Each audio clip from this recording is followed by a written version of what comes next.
During the Great Leap Forward, Mao killed 45 million people. But the Chinese Communist Party still calls it a natural disaster.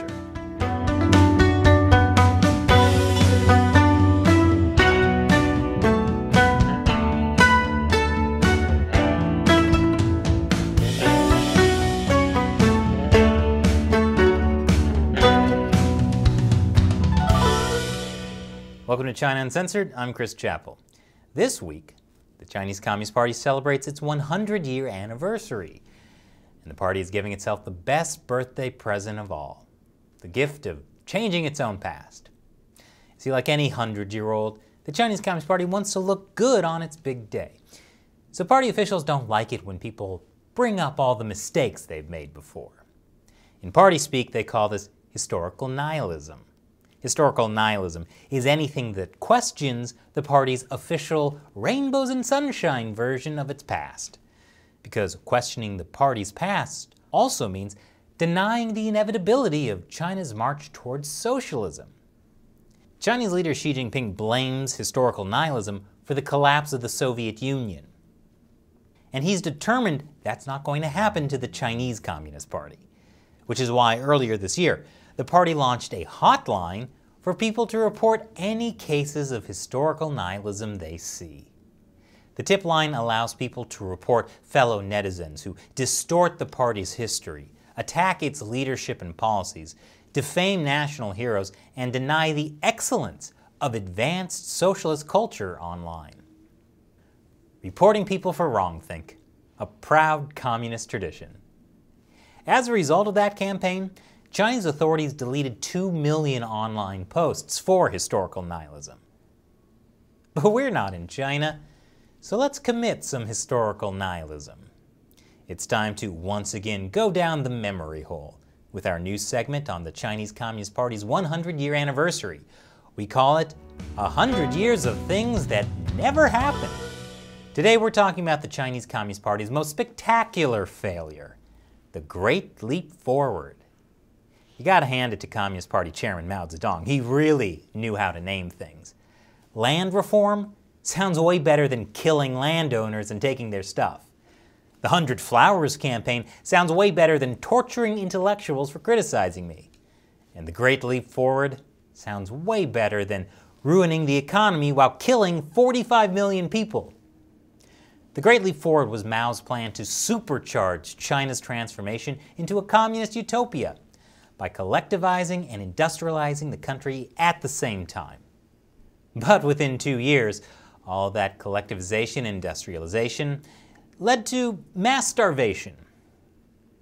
Mao was not a patient man. Other Communist Party officials wanted to industrialize the country more gradually. But Mao disagreed. He wanted to do everything at once. It's kind of like when you decide that your New Year's resolution is to quit smoking and lose weight and exercise, and then by February you realize you haven't met any of your goals except for killing 45 million people.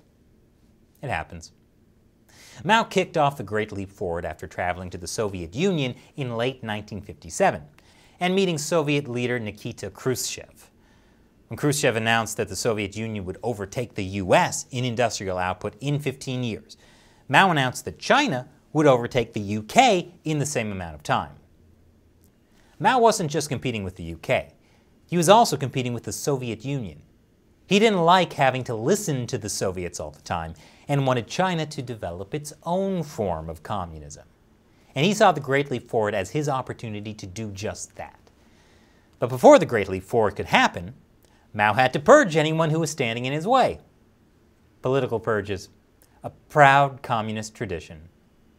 Mao started by forcing party officials who had previously questioned his economic plans to submit self-criticisms. He especially focused on Chinese Premier Zhou Enlai, his second-in-command. Zhou confessed to being guilty of rightist conservative thinking and repeatedly pledged his loyalty to Mao. This was the beginning of the anti-rightist campaign, which Mao used to end any objections to the Great Leap Forward. By the end of the campaign, millions of people would be purged. So what actually happened during the Great Leap Forward? I'll tell you after the break. Welcome back. The Great Leap Forward started with a crazy competition. Mao pitted party officials against each other, who all competed for their region to grow the most crops. To meet increasingly impossible targets, people did all kinds of insane things. People worked in the fields day and night. They fertilized fields with things like white sugar or human hair. People even demolished houses to make fertilizer. They planted crops more deeply and closer together to grow more. And most of all, they lied. Farmers knew that planting crops close together was actually bad and wouldn't increase output. But they were afraid to say anything because they didn't want to be purged as rightists. Meanwhile, party officials were doing things like moving extra crops to the side of the road when Mao would visit, so it looked like there were bumper harvests. This is a famous photo from the Great Leap Forward. It was meant to show the wheat crop was so dense that 4 children could jump on top of it. But the photo is staged.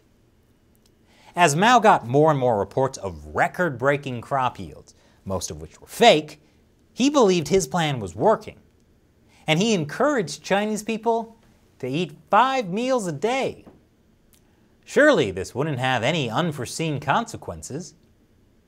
To cope with the huge amounts of labor needed for agriculture, some areas started organizing peasant farmers into huge communes that were set up like military units. Mao approved. By the summer of 1958, party officials were encouraged to collectivize all of the land. Party officials predicted that China would soon achieve communism. That almost overnight, people's communes sprang up across China. A commune encompassed many villages with thousands of families. Each day was strictly regimented, and family life was virtually abolished. Children were placed in communal nurseries while their parents worked around the clock. People ate in the fields or in communal dining halls. But while Mao liked the communes, Chinese peasants did not. In the most radical communes, people were forced to give up everything they owned, including livestock. So instead, people would kill their animals and eat them before being forced to live in a commune. Because once you eat something, no one can take it away from you.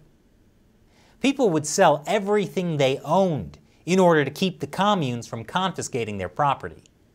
Communes even destroyed people's houses so they could use the bricks for communal dorms. In some cases, those communal dorms never got built, leaving people homeless. But the biggest problem with the communes were the communal canteens, where everyone was forced to eat. First of all, party officials had to actually force people to eat at the canteens by taking away any food they had privately stored and even confiscating their kitchen utensils. But once people started eating at the canteens, they ate as much as they physically could, because once you eat something, no one can take it away from you. People would literally eat 5 meals a day because Mao said so. And there was massive food waste. In fact, researchers say these communal canteens were one of the biggest reasons for the Great Famine that would soon follow. So much for agricultural collectivization. Mao's version of industrialization was just as big of a problem. Mao was obsessed with overtaking Great Britain's steel output. But China didn't have enough industrial equipment to do that. Instead, communes set up backyard furnaces to smelt iron to make steel. If people didn't work on the furnaces, the communes wouldn't give them food. In the frenzy to smelt iron, people melted down iron tools, even their pots and pans, which it turns out didn't really matter since soon there wouldn't be any food to put in those pans anyway. People also cut down entire forests for fuel, but it still wasn't enough. We burned tables, chairs, window frames. And finally, we even opened old coffins and used the wood. They really stank. We kept the fires burning day and night. In the end, party officials met their targets. But according to a government report, less than 30% of the iron made in these backyard furnaces was even usable to refine into steel. Meanwhile, so many peasant farmers were put on iron and steel making duty that crops were rotting in the fields. Surely this won't have any unforeseen consequences. More after the break. Welcome back. So there were signs of famine in China as early as the first year of the Great Leap Forward, 1958.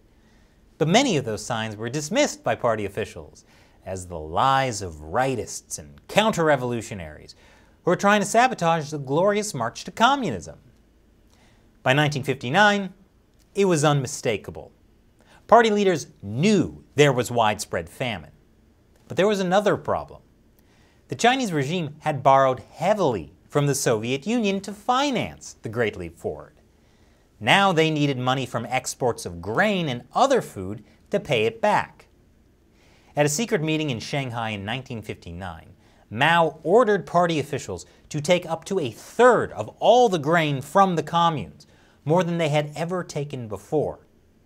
At the meeting, Mao announced that when there is not enough to eat, people starve to death.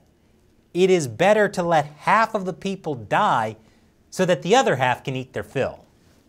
That's some real Thanos energy. The Chinese Communist Party also didn't want to lose face internationally by admitting a famine was happening. They even gave away grain for free to their allies during the famine. And they also refused food aid from the US, the Soviet Union, and even the Red Cross. To prevent news of the famine getting out, people were not allowed to leave their local areas, even to beg. My aunt's family was a typical big family in the countryside, with several generations living together. There were 36 people altogether. During the 3 years of famine, one died after another. Eventually, only 3 people were left alive. At first, when someone died, they would take the body and bury it. Later, they didn't have the strength to take the bodies out. They could only look at them. They watched the bodies being eaten by rats and their eyeballs dug out.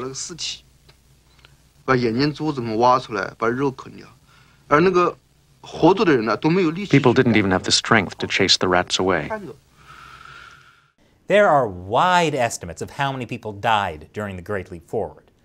On the low end of the scale, the Chinese Communist Party grudgingly admits that 10 million people died during 1960. Historian Frank Decatur, who wrote his book Mao's Great Famine, based on recently available Chinese Communist Party archives, says the true death toll is 45 million. Decatur also said that people didn't just die of starvation. He estimates that 2 to 3 million people were purposefully killed, either buried alive, tortured, or beaten to death. He gives example of a father who was forced to bury his son alive for stealing a handful of grain, and a man who was branded with a hot iron and crushed with a stone for digging up a potato. Even the people who died of starvation were often the victims of party officials. Many of the victims did not die because there was no grain available in the villages. Instead, they were deliberately and selectively deprived of food by local party officials. That included the old, weak, and sick, who were deprived of food because they couldn't work. China achieved communism, all right. The Chinese Communist Party does not officially recognize the famine was caused by the Great Leap Forward. They call it the 3 years of natural disasters, or the 3 years of difficulty. But whatever natural disasters there may have been were minor compared to the destruction caused by the Communist Party's collectivization and industrialization schemes, like the mass deforestation to fuel the backyard furnaces, and a campaign to kill sparrows, which led to more locusts eating crops. Mao's Great Leap Forward was a huge catastrophe that killed 45 million people and totally destroyed the economy. It would take years for the country to recover. It was a giant mistake for Mao. But he definitely learned his lesson. You see, the real problem facing the Great Leap Forward wasn't the rightists. It was the counter-revolutionaries, which is why he then launched the Cultural Revolution. Surely this won't have any unforeseen consequences. But that's a topic for another segment of 100 years of things that never happened. And now, it's time for me to answer a question from a fan who supports China Uncensored on the crowdfunding website Patreon. Huntis Farmer asks, do you think that now this is no longer a front in the culture war, or a political campaign the U.S. will take real action against China's assets for damage caused by this virus? For that matter, if we finance the gain-of-function research, might the U.S. be liable? That was on an episode we did about how the Communist Party is censoring the science around the coronavirus outbreak, and specifically trying to discredit the lab leak hypothesis. Well, Hontus, I think that even though Trump is out of office, the coronavirus is still a pretty big part of the culture war in the U.S. President Biden has said he wants U.S. intelligence agencies to look into the lab leak hypothesis. But since there probably will never be absolute proof it was a lab leak, the U.S. government probably won't take financial actions against the Chinese regime. And yes, you also point out something kind of tricky for the U.S. The U.S. did finance gain-of-function research at the Wuhan Institute of Virology, and gain-of-function research is widely considered normal in the scientific community. So if this pandemic was caused by a lab leak, there's a bigger issue about whether we should even be doing this kind of research at all, even if it's not in China. Thanks for your question, Hontus Farmer, and a big thank you to everyone who supports China Uncensored on Patreon. We could not do this show without you. So thank you for joining us in the fight to expose the Chinese Communist Party to the world. If you're interested in joining, head over to patreon.com/China Uncensored. Once again, I'm Chris Chappell. See you next time.